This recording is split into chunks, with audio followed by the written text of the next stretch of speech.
You made it to my favorite lesson. Everybody that has been so far on the Waiters Academy, taking the course, taking the final exam, knows that I am asking most questions from this lesson because I believe that the steps of service are the most important single thing a waiter should know and perform. All right? I, I truly believe that.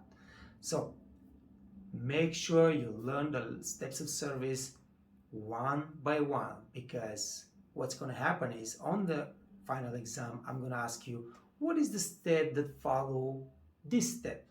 All right, what is the step that follow this step? All right, how do you perform this step?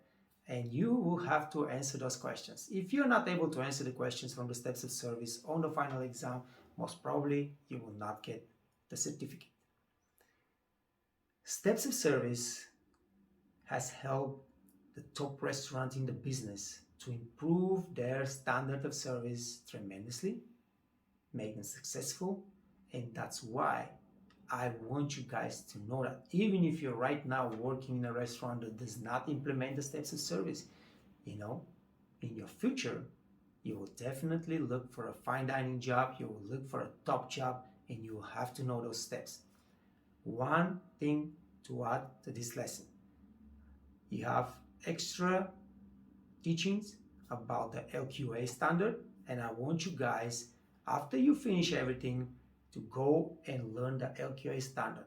Now, the steps of service, if you think that's complicated, trust me, the LQA standard is going to be like learning the universe.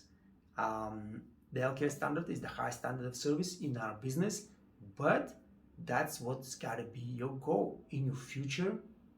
You got to work for those leading hotels of the world, and they implement the LQA standard. So get busy with the lesson, and like I said, the LQA standard is the next step after the steps of service, because the steps of service is just a small part of the LQA standard. All right, I want you guys to be really good with that, but then you have to really know also what LQA standard means and what it stands for.